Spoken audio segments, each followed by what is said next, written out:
Okay, so let's go ahead and take a look at break and continue. We can. I'm just gonna go ahead and reopen the chapter because I've left it closed. But anyway, I think it's gonna open up the same project. Yep, there we go. I'm just gonna go ahead and be kind enough to delete all of this, and I don't think that we shall need CMath either. So let's go ahead and delete this as well. Anyway, sometimes we want to stop the execution of the loop and start the execution of the code after the loop body.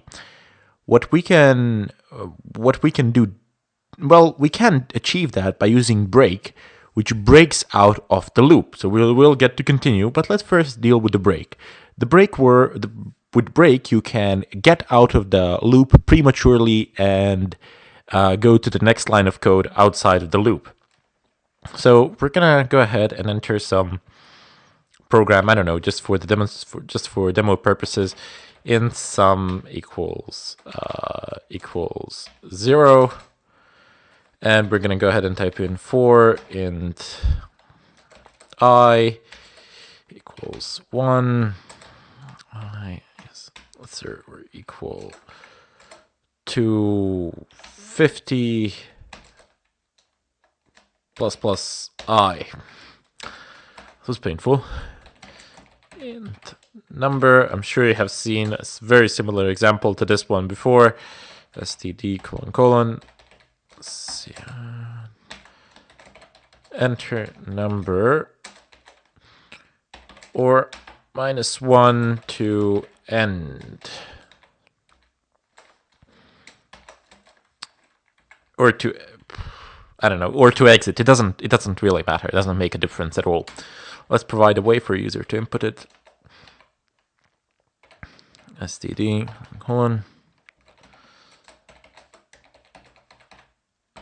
number, and then down below, if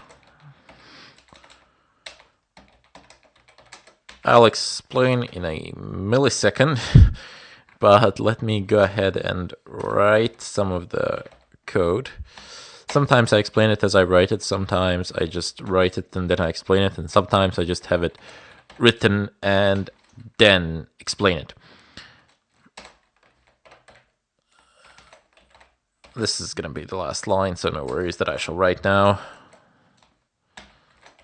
Sum is okay, and sum. Thank you very much.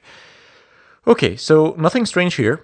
We have our standard loop where we will iterate over 50 numbers, and we will prompt the user to enter some sort of a number here, or to enter -1 to end to go out of the loop, to end the program prematurely, that is. Anyway, so it says if number equals to, if the number is the same as -1, and if this condition evaluates the true within the for loop, a break statement will execute, meaning that anything below the break statement will not be taken into consideration at all, which is within the loop. It will go immediately to the first line of code outside of the loop, and it will print out the sum. But until then, it will just go ahead, unless we type in -1, it will just go ahead and keep on prompting us for like 50 times to enter a number.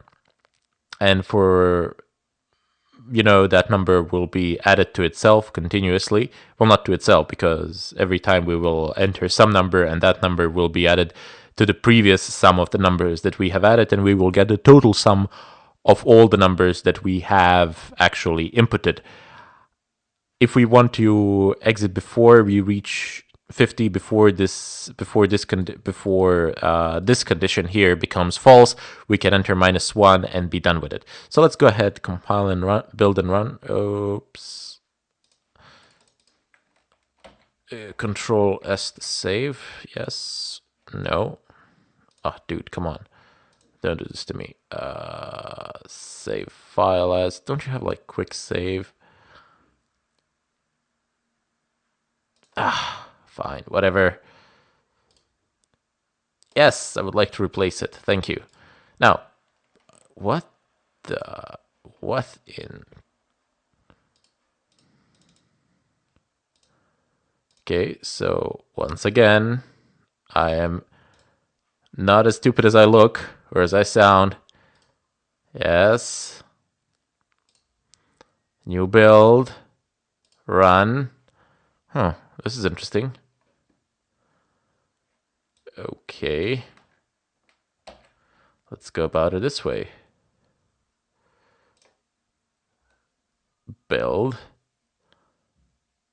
And okay, click build. Yes, I did. Okay, now let's run it. Why are you doing this? Okay, it must have saved. I need to figure this one out. Need to figure out what on earth is going on. No, I don't need any bullet points there. I'm just gonna go ahead and Control C this file, new project. No, actually I won't. I'm just gonna let's go ahead and close this. Delete this. In fact, I'm gonna go ahead and delete everything in this chapter. Excellent. So now I can open up a new project. Well, I'm gonna open up the same project. It just won't have anything in it. Open existing project, which is... Oh, actually I've deleted it, sorry. We're just gonna go ahead and say new project. And yes, it's gonna be console application and C++. And we shall place it in desktop. Yep. So chapter 4 loops. Okay, so this will be like fix. I shall name mine fix. Next, finish. Okay, so we're just gonna Control V this, and oh my god, it works. I'll need to figure this out. I'm doing something incredibly stupid on my end. It just is not occurring to me at the moment. I'm sorry for that. So let's go ahead and type in number 10, and number 10, that's 20, and number 11, that's 31, and 9, that's 40. That should print out 40 onto the screen. So -1 to terminate it. Bam, there you go. 40. Now I really don't feel like typing in all the 50 numbers. If you want, feel free to do so, but I am not going to, because it's 50 numbers and I really don't feel like typing in 50 numbers. Anyway, if you type in -1, this condition will evaluate to true, and you shall have the execution of the break, and then it will go immediately and print out the sum. So once again, in summary, what is it that we do? We use break when we want to stop the execution of the loop. And now we will jump into continue. So the continue is when we want to skip one loop iteration or something like that. But I will go ahead. Actually, I'm going to go ahead and explain it now. Or, in the next tutorial. I don't want to make these longer than I need to.